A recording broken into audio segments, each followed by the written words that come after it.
ព្រះពុទ្ធសាសនានិងព្រហ្មញ្ញសាសនាថាជាសាសនាបងប្អូនតែមួយអាហ្នឹងយើងដល់យូរទៅយើងនៅក្នុងស្រុកយើងធ្លាប់ធ្វើព្រហ្មញ្ញសាសនាយូរហើយយើងកាត់មិនអស់យើងថាបងប្អូនតែមួយតែបើយើងគិតទៅ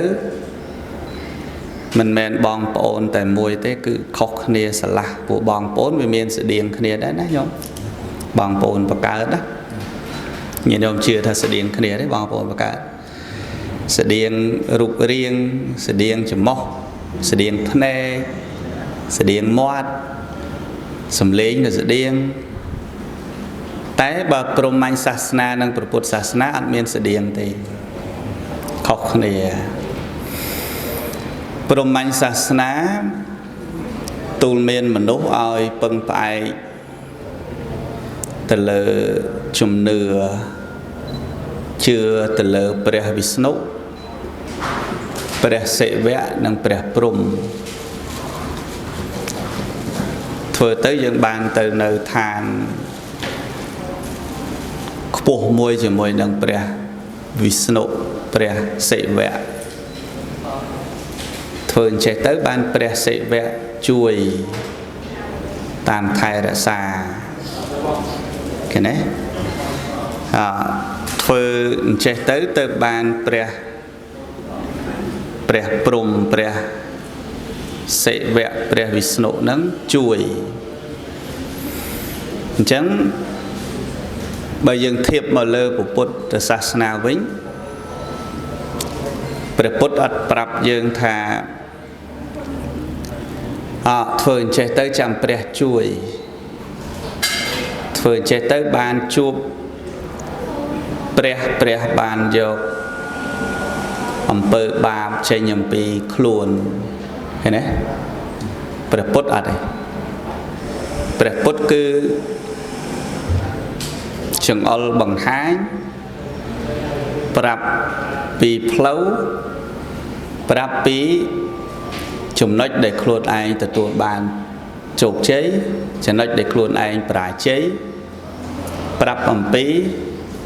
សភាវៈពិតចំពោះខ្លួនតែម្ដងអត់មានឲ្យពឹងផ្អែកលើព្រះមានរិទ្ធលើព្រះព្រហ្មលើព្រះសិវៈអីអត់ទេអាហ្នឹងចឹងដាច់ដោយឡែកផឹងហ្មងញាតិញោមណែស្ដាប់យល់ទេដឹងយល់ទេបើជាហៅភ្ញាក់ទៅណាវាខ្លះជាប្រយទៅវាដូចស្លុងនៅក្នុងធម៌ពេកណាអញ្ចឹងព្រះអង្គលោកបរៀនឲ្យចេះ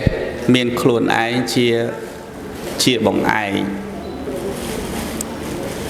ហើយសុខហើយនឹងទុក្ខគឺខ្លួនយើងអ្នកបង្កើតសេចក្តីសុខនិងទុក្ខខ្លួនយើងអ្នកបង្កើតសុភមង្គលមិនសុភមង្គលគឺខ្លួនយើងអ្នកផ្ដល់ឲ្យចេះឬល្ងងគឺខ្លួនយើងអ្នកធ្វើឆ្លាតឬមិនឆ្លាតគឺខ្លួនយើងអ្នកប៉ិនប្រសពឲ្យខ្លួនឯងនឹងព្យាយាមខ្លួនឯងធ្វើខ្លួនឯងអញ្ចឹងបានសាសនាទាំងអស់នៅក្នុងផែនដីនេះលើផែនដីនេះមានសាសនាខ្លះគេហៅថាទុតិដ្ឋិនិយមគឺធ្វើទៅទំនងដូចជាអាក្រក់ណាស់ទុតិដ្ឋិនិយមសាសនាខ្លះសុតិដ្ឋិនិយមគំនិតល្អតែសាសនាពុទ្ធទុតិដ្ឋិក៏មិនសុតិដ្ឋិក៏មិនតែជាសាសនាប្រកបនិយមហ្នឹងហើយឃើញឃើញខុសគេទេញោមពុទ្ធសាសនាមិនទុតិដ្ឋិនិយមមិនសុតិដ្ឋិនិយមតែប្រកបនិយមហ្នឹងហើយប្រកបនិយមហ្នឹងបានន័យថាធ្វើអ្វីប្រកបអញ្ចឹងមកអត់មានណាមកជួយអះអាងឲ្យទេគឺធ្វើអីប្រកបអញ្ចឹងមកមានកម្មជាបច្ច័យមានផលណាមានកម្មមានផលផ្ដល់ឲ្យចឹងមកអត់មាន อันเป็นนายกមកជួយអីបានទេហ្នឹងពុទ្ធសាសនាតែយើងយកពុទ្ធសាសនាឲ្យដាច់ដោយឡែកអញ្ចឹងបានយើងមើលព្រហ្មញ្ញសាសនានិងព្រះពុទ្ធសាសនាមិនមែនជាបងប្អូនគ្នាទេហ្នឹងហើយគឺដាច់ដោយឡែកបើបងប្អូនវាប្រឆិតបន្តិចប៉ុណ្ណេះអត់ទេស្រឡះចេះអត់ដូចគ្នាលេងតែដោយសារយើងកាត់វាមិនអស់ស្រុកយើងអនុវត្តព្រហ្មញ្ញសាសនាយូរហើយអញ្ចឹងយើងធ្វើអីទៅកុំចោលចំណុចខ្លះហ្នឹងកាត់ចេញខ្លះណាញោមណាកុំអីនៅច្រើនជាងហ្នឹងទៀតណាកាត់អស់ច្រើនទើបបានសល់ប៉ុណ្ណឹងសល់ប៉ុណ្ណឹងណាញោមបើអត់ទាន់កាត់ទេខ្លាំងជាងហ្នឹងទៀតសម័យមុនសម្ដេចព្រះសង្ឃរាជជួនណាតអ្នកស្រុកតលេបើថាធ្វើពិធីអីមួយបាយសីចង់មកពេញរោងបុណ្យហ្នឹងមកហ្នឹងហើយបើថាធ្វើពិធីគឺច្រើនទៅលើពិធីហ្នឹងមកបាទតែឥឡូវរៀនកាត់អស់ហើយដោយសារគិតថាជំនឿនេះបានប្រយោជន៍ធ្វើជំនឿហ្នឹងទៅជំនឿណាបានសុខធ្វើទៅមិនជាការខាត់មិនជាការអត្តនោម័តអីជាមួយនឹងសាសនាណាទេប៉ុន្តែ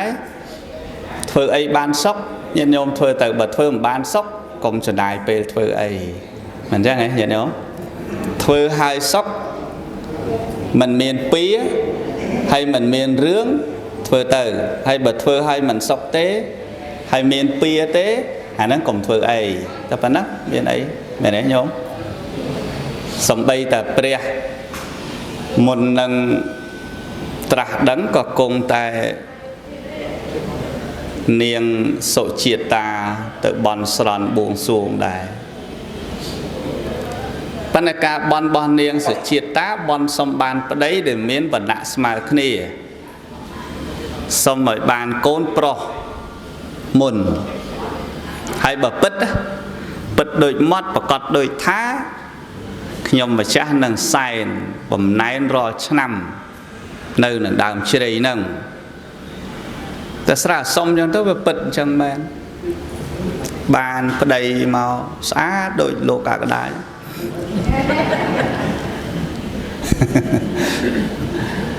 ហើយដល់បានកូនប្រុស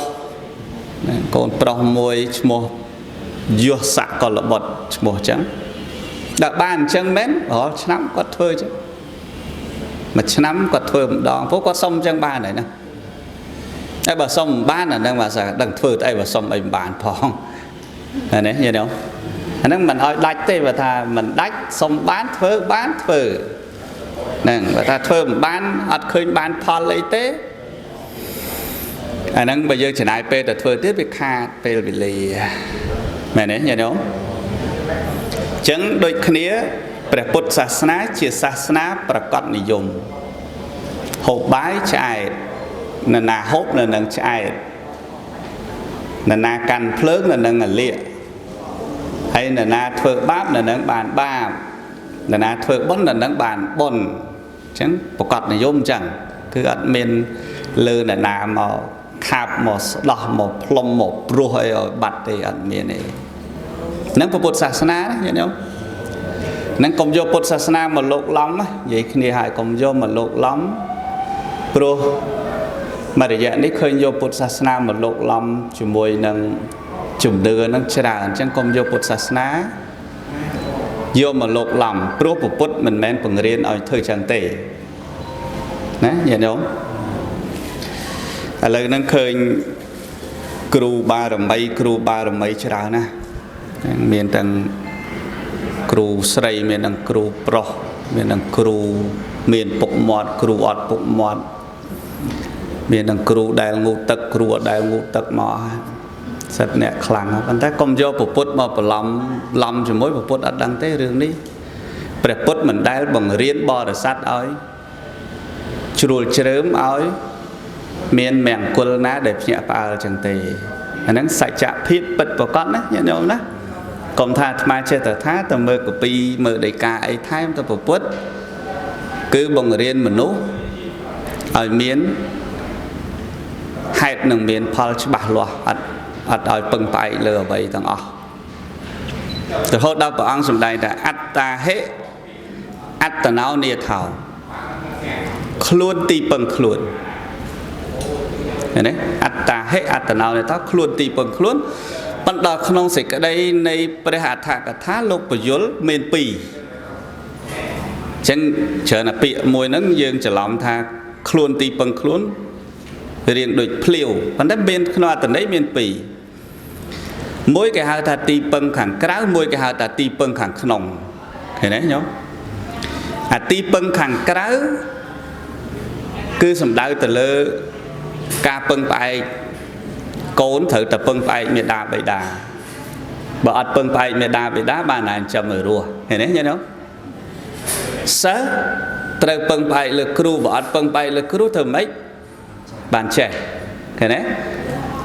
ប្រជានារីរស់នៅក្នុងរដ្ឋណាត្រូវពឹងផ្អែកទៅលើថ្នាក់ដឹកនាំនៃរដ្ឋនោះបើមិនពឹងផ្អែកលើថ្នាក់ដឹកនាំនៃរដ្ឋនោះខុសគោលការណ៍នយោបាយផ្សេងធ្វើ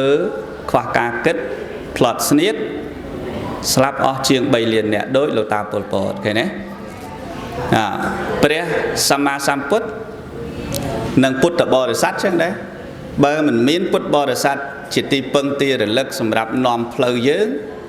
ឲ្យយើងរកសេចក្តីសុខបាននោះធ្វើម៉េចយើងទាំងអស់គ្នាដឹងមិនចឹងហ៎ញាតិញោម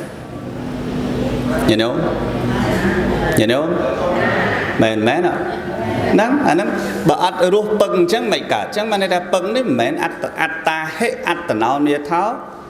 ដោយអត្តណោមត្តទេប៉ុន្តែឲ្យវាមានហេតុផលចឹង